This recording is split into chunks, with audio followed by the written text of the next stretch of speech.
Welcome, ladies and gentlemen, here to the Forum of Hydrogen Fuel Cells Europe, here on Hannover Messe 2023. You're all welcome to take part in the next panel discussion about infrastructure for hydrogen mobility. As you all know, the world is becoming cleaner and preparing for a sustainable future. And in this scenario, hydrogen is becoming an increasingly popular fuel source for transportation.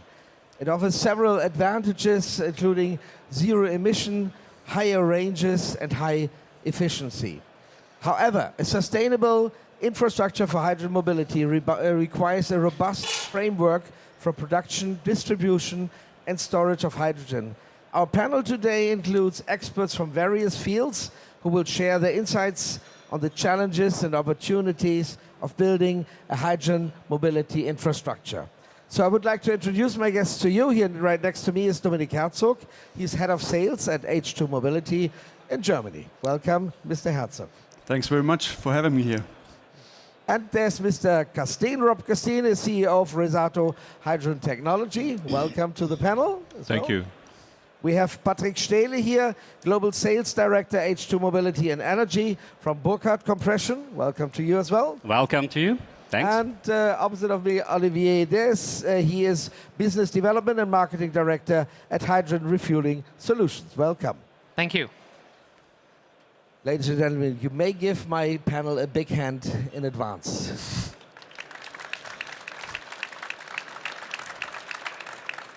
Okay, let's start right away. Mr. Herzog, you are, since beginning this year, Head of Sales at Hydrogen Mobility, H2 Mobility. What exactly are you selling as a sales director?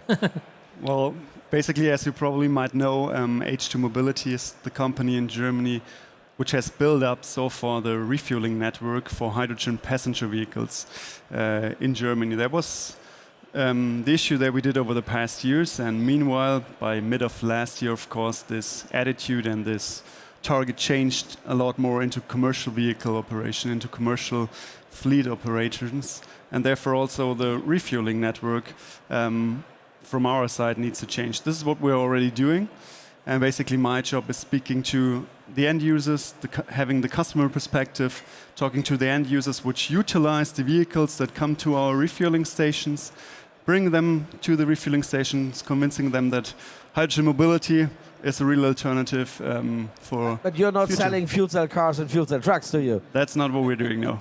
So when you have so we one, are enabling you have that, to come basically. to your fueling station anyway, haven't they? That's for sure. Easy job, I would say. Mr. Castien, Resato is a Dutch manufacturer of high-pressure solutions, and your product portfolio includes hydrogen refueling stations. And most of your hydrogen refueling stations are in the Netherlands, but now you're conquering the German market, do you? Well, I'd like to answer that question, but maybe before we do that, I have a question for the people here. Who came in a hydrogen car? Okay, well, there's work to do. We need to help him. Perfect. If, let's say, there's 100 people here, if all of you would buy a hydrogen car, the number of hydrogen cars in Germany would go up with about 10%. So we all can have an impact, and we should be a call to action. Now, what do? We build hydrogen stations that work, and that's a big challenge today, I think. Does that mean the others don't work? You need to ask other people, I think. But we build stations up to 3,000 kilos a day. And indeed, yes, we are shipping our first 2,000 kilo a day station to Hypion here in Neumünster, a little north of Hamburg, opening in June. And you also have one in Rostock, as far as I know, is that right? We also have one in Rostock with Apex, that's 1,000 kilos a day. And overall, we've sold about 40 stations that are operational. Monsieur Dhez, are your hydrogen refueling stations working? We try to, yes. Try to. We start to be in the business in by 2009. We start as an assembler company. We assemble about more than 34 stations. We have the chance that 22 of them are in the H2 Mobility network. And by 2019, we decide to do not only assembling the refueling station, but also doing the design of the refueling station. And we are setting up a new factory that where the production will move by beginning of May to have a capacity to move to produce 200 stations per year. And today we have a first refueling station with we say 14 kilo per hour, not 300 kilo per day, because I think the big challenge of the refueling station is how to answer the need and not over 24 hours, because unfortunately the customer are not coming over 24 hours. And we are starting the production of HRS40 for the equivalent of 1 ton per day.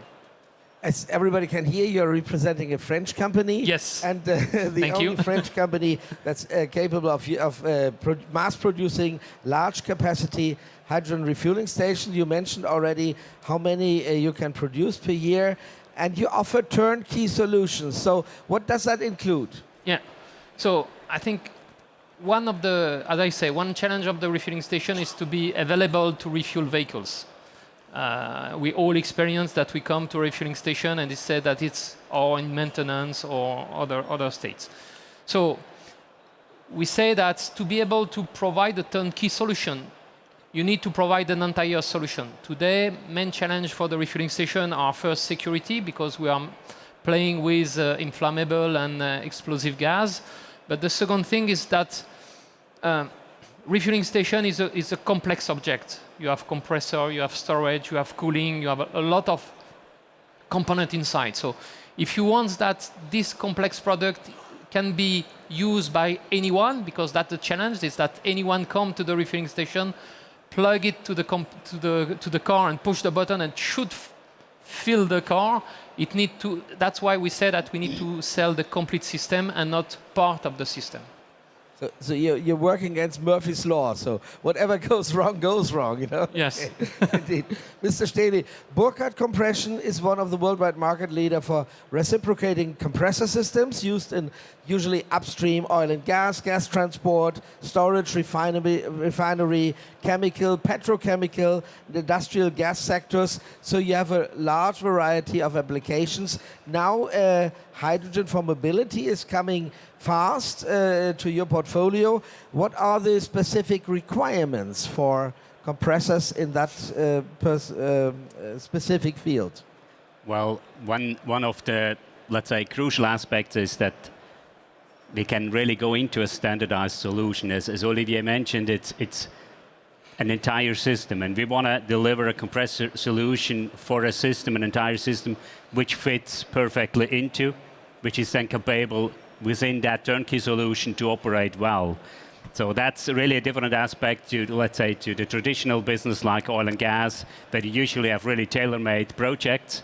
So you have one-off or two-offs, and here we're then talking about 10, 20, 30 same units, which fits into and are capable really to communicate with this turnkey solution at the fuel station. That's not rocket science for you, is it? Because I know hydrogen is in the market, in the industry, in the food industry, in the fertilizer industry since decades. So you probably are very used to that topic. Well, basically we are very used to have tailor-made projects. But it is something which we had now really also to gain experience into going into higher or small series production, highly standardized products. So that's basically, even for Burckhardt, a challenge to go into. We took on that challenge, are in right now, and especially also the compressors are, as of today, very smaller as we have used in the past. So if you're looking into industrial applications, it's really large compressor required. Where we now have just different, let's say, needs, customer needs. It needs to be very compact, especially also from a footprint perspective. It needs to be packed into a container solution. It needs to be standardized, cost competitive. So it's all aspects which comes on top of it, and it's not the technology itself only. Mr. Dhez, you raised your finger, so Yes. you would like to contribute. Yeah, I want to, and I hope that Patrick will, and also people from Resato will go on this way. That the main challenge also for the refueling station is that the compressor was doing all day long start and stop. And that is not the normal usage for a compressor. Normally a compressor should run slowly daily. Through, yeah. And for the refueling station, the compressor will start and stop when the customer comes to the refueling station. And that is real challenge for the compressor system today. Not for yours, Mr. Stähli. Well, as every car, especially with a combustion engine, if you're driving in a city, there as well, as more start-stops you have, the less MTBO you have as well. So, That's right. and it's similar with a compressor. With every compressor, as more start-stops you will have, let's say it's not the best case. But for sure, our compressor can have a certain numbers, not a really defined number, but a certain range. It's easily possible. That's not a big deal. Ladies and gentlemen, you also have the opportunity to raise your finger whenever you have a question. I will come with the microphone directly to you, so just let me know if you have a question, then you can raise your question right away. Mr. Herzog, when you open a new refueling station, or you're planning a new refueling station, do you choose the manufacturer? I've heard 22 of those are from Resato. No, from HRS. So? Basically, what we're doing is, when we develop and open up new refueling stations, of course, we look at the system configuration, we look at the different manufacturers. We're also working together with the different manufacturers of the components, not only the components, but also turnkey solutions. And then, of course, we choose the manufacturers, either the components or turnkey solutions. Yeah. Do you have a favorite? So far, we are having different suppliers for different components, for different turnkey solutions as well. But of course, we're speaking with various companies, also the companies that are and the colleagues that are represented here today. Mr. Castien, almost 100 refueling stations in Germany is worldwide unique. You would like to get into that market, wouldn't you? Yes, we would like to It's do hard, that. isn't it? No, it's not hard. I think at the end of the day, I compare the energy transition with the internet hype at the end of the 90s. And if you have a list of 100 companies today, 10 years from now, there's only 10 left, the Googles, the Facebooks, etc. And we just want to be one of the 10, and we need to make the pizza bigger, so there's a bigger slice for everybody. And so we focus very much on the technology, making sure it works. It works every day, it works every time. We have unlimited back-to-back fueling today. And that's what really counts for the users. You have a flawless experience. And as long as we do that, then I think Germany will come. You're quite confident in that, Yeah. obviously. Mr. Herzog, it took you decades to build the first 100, 700 bar refueling stations. Oh, yeah. Well, I could say decades, actually. You've been here with H2 Mobility quite a long time, indeed. And now you are planning 350 bar refueling station for trucks. They also need complete different space. You know, you can't give a truck to a normal passenger car refueling station. That's what you're actually doing. Next step will be liquid hydrogen, right? Well, we're currently focusing on what is available on the market, where we see also the vehicles available, where we see the technology for the delivery, where we see the technology for the refueling station itself. And therefore we are currently, and especially for the next 3 years from now on, we focus fully on gaseous refueling stations that are also supplied by gaseous delivery. What's apart? Upon this time, we will see the market will bring, the manufacturers will increase their technology, will bring the technology forward, and then we're open, of course, for all types of H2 delivery and for all types of refueling stations. At the moment, the focus is clearly on gaseous refueling stations. But it's probably coming, don't you think so? It probably might come.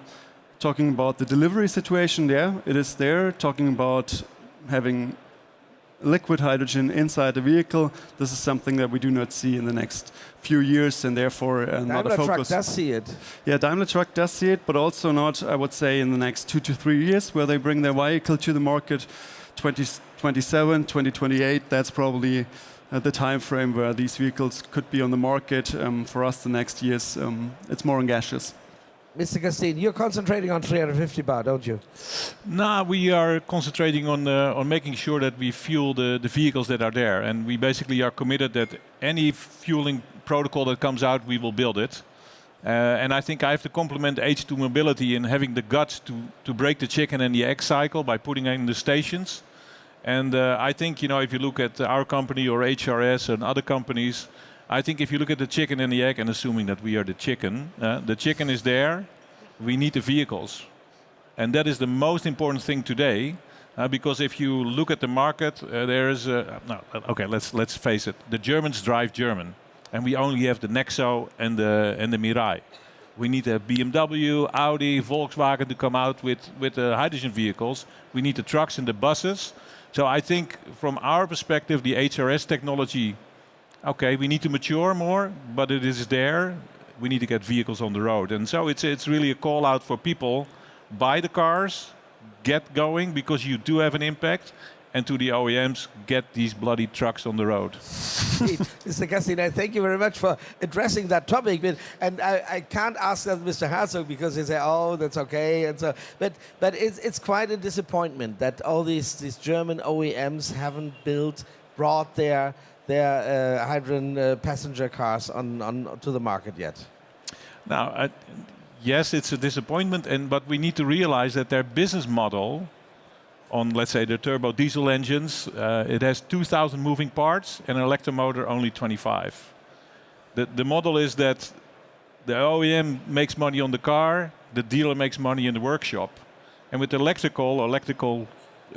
cars, the workshop model is going down the drain. So it's a big problem for the automotive industry. And so they're not in a hurry to change. Monsieur Dhez, it seems the other way around in France, in a way, you know. There are a lot of hydrogen models are coming to the market right now, especially light-duty vehicles, like Evivaro is coming. Well, this has come from Opel, but Stellantis is a French company, you could say. And also Hyon is producing light-duty vehicles. But you only have 6 refueling stations in France, 4 of them in Paris. That's a bad situation, isn't it? Yeah. Today in France, yes, we don't have a lot. So there is few around Paris. We start to have an initiative a bit like H2 Mobility, but in Rhône-Alpes area. So it's between Lyon and the Italian border, where now we have 3 refueling stations, which is a huge improvement. They have an objective to deploy about 20 refueling stations in the area. And yes, we have the chance that car manufacturer or vehicle manufacturer like Renault, with the EVIA initiative, and Stellantis, are taking to develop light utility vehicles. We really think that light utility vehicles should come a mobility for hydrogen.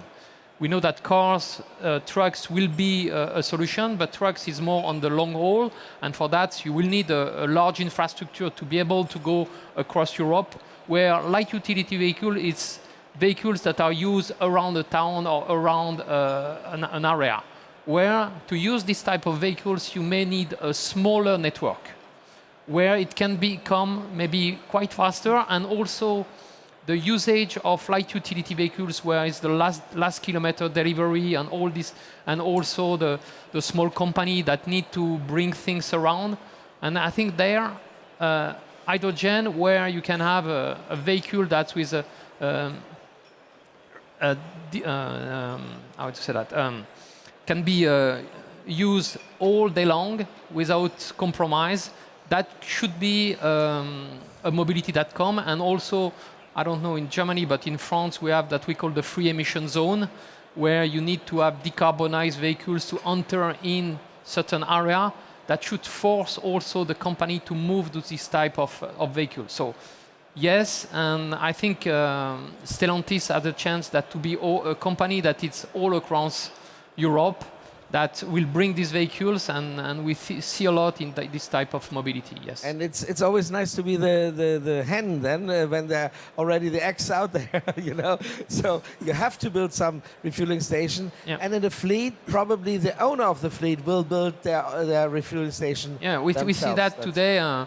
We supply, for example, plug power for the forklift application, and we see that this logistic company start with forklift because it's, I would say, easy to decarbonize because it's a local usage, and they are all thinking now to move for trucks and for light utility vehicles.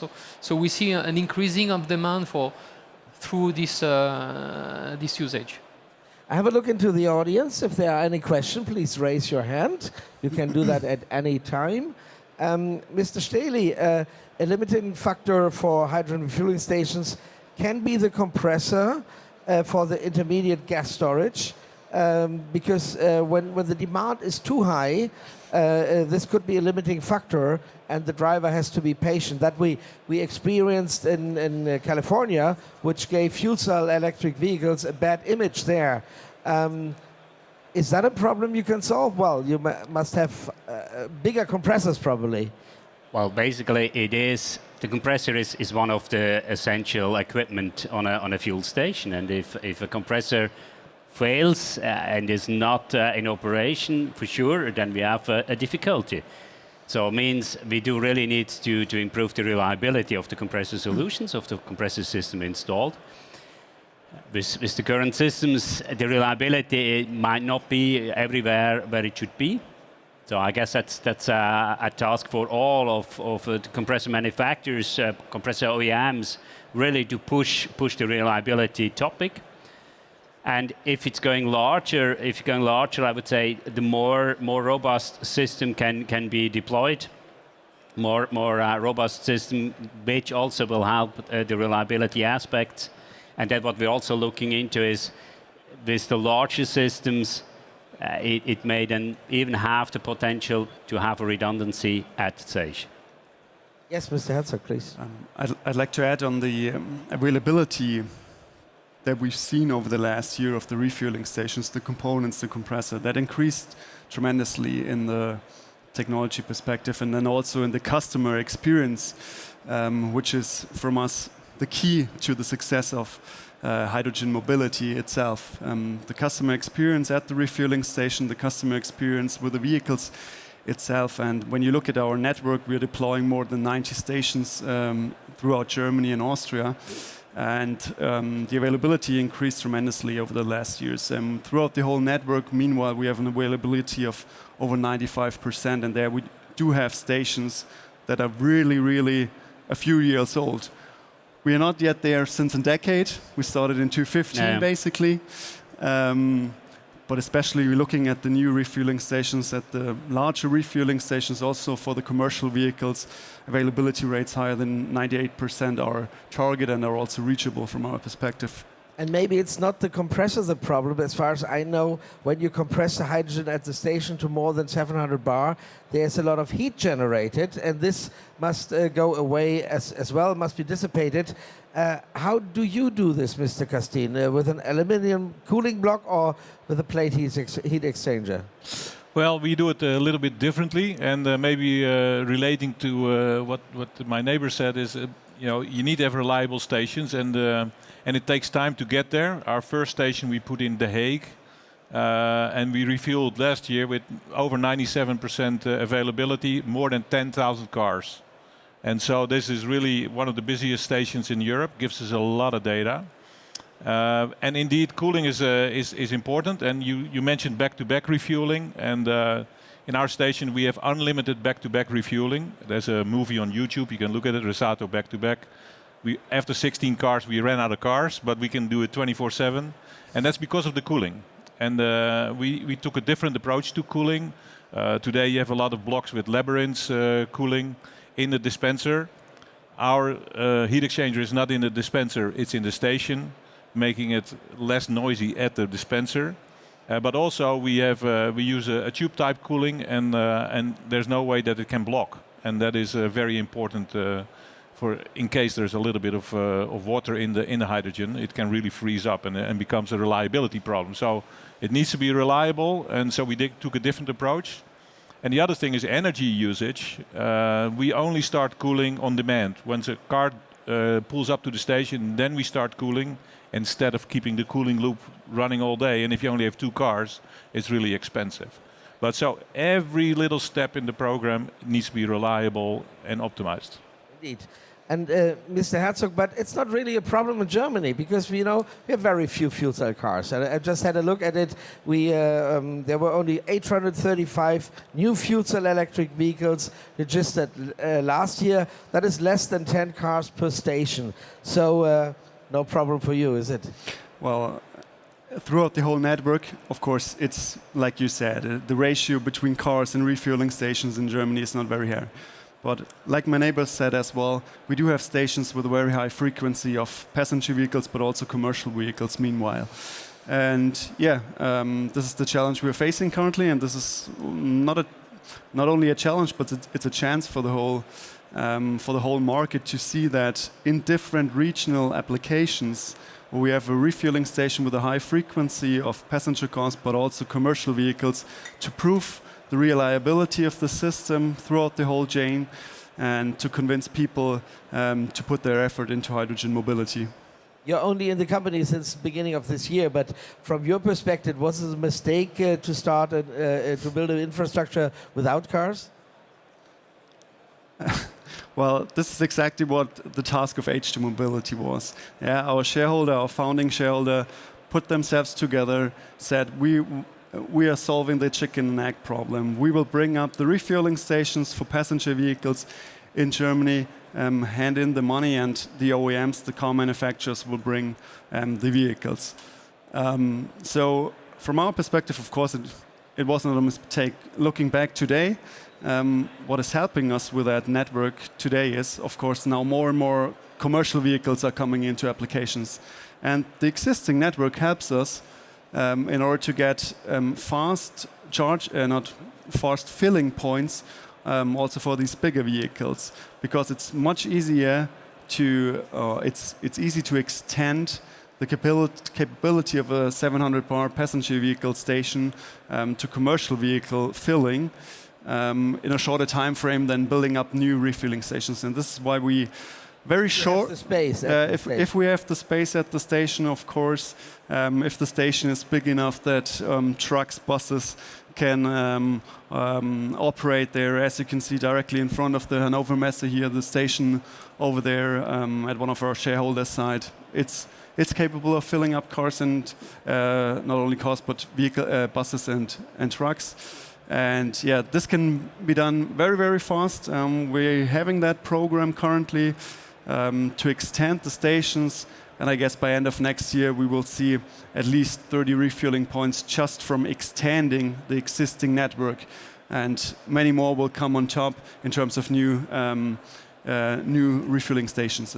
And this is the next chicken egg problem, Mr. Dhez, with heavy duty trucks. We have to build up the hydrogen backbone now, and it has to be Europe-wide, because heavy duty trucks are not constrained to one country, but they go all through Europe. So what would you say about that? Yeah, I think today we are talking about a new economy, because if you look today how long it took to bring the electrical car on the market, and we are talking about only the electrical car and the point of recharge. We are not talking about the production, we are not talking about the transportation and everything, because all this infrastructure was already existing. Today we are talking about a new mobility and a new economy where people say, okay, there is a lot of money that it's coming on this economy, but we are talking to build something that from the production and even the electricity production up to the vehicles. So it's a huge thing, and the electricity network was built over the maybe 80 last years. So you cannot build a complete network with the refueling station, the cars and everything in 10 years. That's right. It takes time. It takes time also for the suppliers to have the product, the components, also to be able to mass produce all these components. So it's a complete chain that we are creating today, and it takes time. You cannot have that in 5 years, 10 years. And we must not forget the operators, you know. And they the want operators. to earn some money with that hydrogen sold at the station if there's no money. Well, this will change. When we have heavy-duty trucks, there will be a high flow of hydrogen there. And also, they have to be provided with a high-flow distribution. Is that a challenge for you as a refueling station I think it's, going to high flow will be a challenge, of course. And as we say, it's different challenge of finding the component that is able to accept the high flow, because you need to have the valve, the mass flow meters, everything that should be dimensioned to be able to do mass flow. Talking also about the compressor, but also talking about the norms, because today there is no norms that say that you should refuel this way, you should refuel this speed, you should refuel that. So, and that should include also the tank manufacturer, the vehicle manufacturer, to be able to design the way to refuel these big vehicles, because we are talking about 80 kilo, 100 kilo of hydrogen. Today, when you refuel a car, it's 1 kilo per minute. When you refuel a truck, it's 3 kilo per minute. So if you want to refuel 80 kilo trucks, you need to speed up, and speed up need not only technology, but energy consumptions, because unfortunately, hydrogen, when you compress it, it's heated up. So you need to cool down. So that implies a lot of developments, and that's why we are today with Resato and us working on the development of this next generation, I will say, of refueling. Very good. I would like to give you the opportunity to ask questions. There's the first question there in the third row. Could you please introduce yourself and then ask a question, please? Hello, my name is Hyojin Choi from Ilchin High-Solus, South Korea. So we are providing Type 4 high-pressure cylinders for Hyundai Motors, Naxo, and etc. So people are saying that the most efficient way to deliver hydrogen is probably liquid type. So we are, but if it changes into liquid hydrogen type, all equipment in refueling stations also should be changed, I guess. So how do you see the market? How do you see the change for high pressure hydrogen versus a liquid hydrogen? How long will it maintain? Thank you very much for that question. Yeah, we touched that already in a way, but the argument there is again how to transport the hydrogen to the station. So when we get a lot of cars and trucks on the road, well, we will not have like the same amount of trucks transporting the hydrogen to the stations. So probably, Mr. Castien, we will see a lot of liquid hydrogen on the road, at least for delivering at the station. I think it's also geographically dependent on how it will develop. If you look at Europe, there's only 3 liquid hydrogen plants, one in Leuna from Linde, one of Air Products in Rotterdam, and one of Air Liquide in France with a total capacity of 40 tons. It's not enough. In the US, there's way more liquid hydrogen, so that market could develop differently from Europe. And I think if you look at, we are developing right now a 400 kilo per hour hydrogen compressor. It's on the test stand for a year. And so we can do a 10,000 kilogram a day station with that. And one of the questions is, of course, are you going to have 10 tube trailers a day coming to that station? Well, maybe not. So either it's going to be a local electrolyzer, or in the Netherlands, the gas unie is putting a hydrogen pipeline in 2026 on the backbone of a 100 megawatt electrolyzer in the Eemshaven. They're doing it. It's not fantasy. They are preparing that project. And that will mean gaseous to the station, which then the current infrastructure, you can still use it. So that is a different approach. But also you could have a situation where, okay, let's truck it out with liquid hydrogen to the station. But I think it remains to be seen where it's going. And I think just like it's not battery electric versus hydrogen, it's everything. We need liquid hydrogen, we need gas hydrogen, we need battery electric. We need to save the planet. There's no planet B. But when that happens, Mr. Stähli, and the liquid hydrogen comes to the station, we don't need any compressors there anymore, do we? We certainly need compressors. And so basically, since Burckhardt is really a global operating company, we facing already really this what you mentioned, Rob, these geographical differences. So US basically is heavily investing in liquefaction plants. And for every liquefaction plant, you need compression. They are completely... At that side of the chain, of course, we need compression. But you need it. You need it because without compression, you do not get liquefied hydrogen. Just the compressor looks a little bit different in what we install in a fuel station. It's much larger.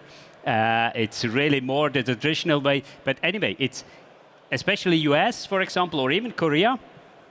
They are investing heavily in LH2 as well. I'm sure Europe will more see, let's say, the hydrogen backbone with the pipeline network as the future distribution channel.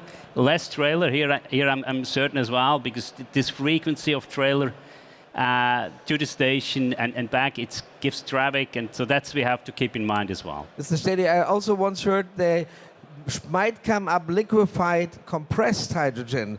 Can you compress liquefied hydrogen as well? No, a compressor cannot not take any liquid. Then you really needs to go to a pump. Okay. But we are a compressor manufacturer, not a pump So manufacturer. there are the restraints finally. Well, there might be others. Mr. Herzog, I would like to know what kind of hydrogen will I get today at one of the stations? Of course, today, well, coming back to our goal, to our target, where we want to head at, and this is, of course, the issue having 100% of green hydrogen within our network, 100% of green hydrogen at every new refueling station. Especially when we build up new. It's not the case. It's not the case at the moment, that's for sure. But nevertheless, every kilogram that is fueled with hydrogen will help reducing emissions compared to other technologies that are out there. Our network currently doesn't have the percentage that we want to have, but therefore we currently, or not only currently, but in long term, highly sourcing new hydrogen sources, green hydrogen sources completely from renewable energies. This is also what has been set up by the EU regulation, the new regulations, that every refueling station will also have 100% of green hydrogen. So as soon as it's available on the market, you will provide your filling station with green hydrogen? Of course, and we're of course facing that issue, since we're demanding for green hydrogen. We are not there and waiting if green hydrogen is there, but we're heavily demanding it from suppliers to get green hydrogen.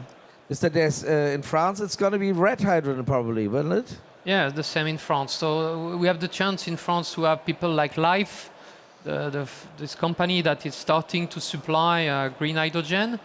Few of the stations that are in operation, for example, in La Roche-sur-Yon in west of France, or for Plug Power, are supplied by Life with green hydrogen. But of course, that it's also one challenge for the hydrogen chain is producing more green hydrogen to supply all activities of the hydrogen needs. That means mobility is one, but also industry and other usage. Yes, of course. We run out of time, but Mr. Castien, I would like to point out one point you just once said, and I think it's absolutely correct. In order for the hydrogen economy to grow, it's critical that no hydrogen-related catastrophe occurs, so that the credibility of this technology can be proven to the end user. I think the catastrophe is only one Hindenburg away. We really have to work on safety, don't we? We do need to work on safety, and you said it already. Olivier said it. It has to be safe, and we do everything to do that. At the same time, I would say, if you mention hydrogen, people think of the Hindenburg. They think of the hydrogen bomb, and that's of course not the truth. LPG, gasoline are also inflammable, hazardous materials, and hydrogen is not different from that. Of course so not. We need to take care of it, but it's not in the next league of safety. You just need to do what you need to do. Whenever something happened with a new technology, and that's negative, you know, the technology can be dead, like nuclear technology. By the way, sorry, Mr. That's why today I think refueling stations need to be safe. And we should not do any compromise on the safety, even if the customer asking for better things or doing quickly or everything. Safety should be first. Thank you very much. That's a very nice last word here. Thank you for being here on my panel. It was a pleasure having you here, talking to you. And thank you very much for your attention and your questions.